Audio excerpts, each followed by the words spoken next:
Pernahkah kamu merasa seolah-olah waktu berlalu begitu cepat dan kamu tidak memiliki kendali atasnya? Pernahkah kamu merasa stres karena tugas-tugas yang menumpuk dan tidak tahu dari mana harus memulainya? Jika ya, kamu tidak sendiri.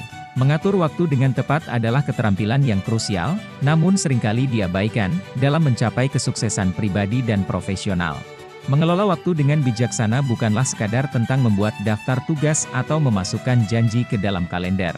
Ini adalah tentang memahami prioritas, mengalokasikan waktu dengan cerdas, dan memanfaatkan setiap momen yang kamu miliki. Dengan menguasai seni mengatur waktu, kamu dapat meningkatkan produktivitas, mengurangi stres, dan mencapai tujuan dengan lebih efektif. Dalam konten ini, kita akan berbagai strategi, teknik, dan prinsip yang dapat membantumu mengatur waktu dengan tepat. Mulai dari mengidentifikasi prioritas hingga menetapkan jadwal yang efektif.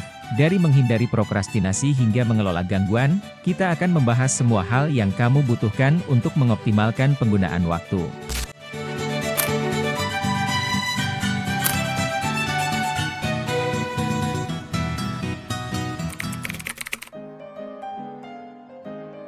Identifikasi tugas-tugas yang perlu diselesaikan dan tentukan prioritasnya. Fokuslah pada tugas yang paling penting dan mendesak terlebih dahulu. Prinsip ini membantu kamu menempatkan energi dan waktu pada hal-hal yang memberikan dampak terbesar. Kamu bisa pakai metode seperti matris Eisenhower atau metode ABC untuk mengatur tugas-tugas berdasarkan tingkat kepentingannya dan mendesaknya. Ini membantumu menentukan mana yang harus diprioritaskan dan mana yang dapat ditinggalkan. Gunakan alat seperti aplikasi kalender, pengingat, atau perangkat lunak manajemen waktu lainnya untuk membantumu mengatur jadwal dan mengingatkan tentang tugas-tugas yang harus diselesaikan. Di era teknologi ini banyak aplikasi gratis yang bisa kita gunakan seperti Google Calendar, ClickUp, Notion, Rize, Asana dan banyak lagi tergantung kebutuhan. Tentukan waktu untuk setiap tugas atau kegiatan dalam jadwal harian atau mingguan. Dan yang terpenting pastikan untuk menyisihkan waktu untuk istirahat untuk kegiatan yang menyenangkan juga. Jangan hanya karena ambisi menyelesaikan pekerjaan, akhirnya berdampak pada kesehatan mental kamu. Terapkan teknik manajemen waktu yang efektif seperti metode Pomodoro, di mana kamu bekerja selama 25 menit kemudian istirahat selama 5 menit, atau teknik time blocking, di mana kamu mengalokasikan blok waktu untuk tugas-tugas tertentu, contohnya, alokasikan blok waktu untuk mengerjakan tugas kreatif, blok waktu untuk menangani email, dan sebagainya. Ini membantumu tetap fokus pada satu jenis tugas dalam satu waktu. Prokrastinasi adalah kecenderungan untuk menunda-nunda pekerjaan atau tugas-tugas yang harus dilakukan, meskipun kamu sebenarnya tahu jika penundaan tersebut dapat berdampak negatif pada hasil akhir. Ini adalah perilaku yang umum terjadi di banyak orang. Hal ini bisa menjadi masalah jika terjadi secara terus-menerus dan mengganggu produktivitas sampai menciptakan stres yang berlebihan. Jangan menunda-nunda pekerjaan. Mulailah dengan tugas-tugas yang sulit atau tidak menyenangkan terlebih dahulu untuk menghindari menumpuknya pekerjaan di kemudian hari.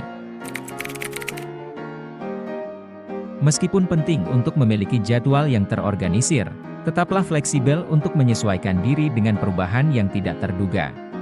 Prioritas kita dapat berubah seiring waktu. Suatu tugas yang mendesak mungkin muncul. Terkadang, kejadian tak terduga atau masalah yang muncul bisa mengganggu jadwal kita. Kita perlu fleksibel untuk menangani ketidakpastian ini tanpa terlalu terpengaruh oleh perubahan yang tidak terduga.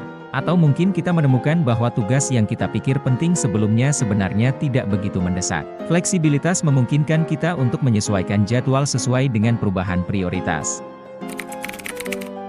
Jangan ragu untuk menolak permintaan yang tidak mendesak atau yang tidak sesuai dengan tujuan kamu saat ini.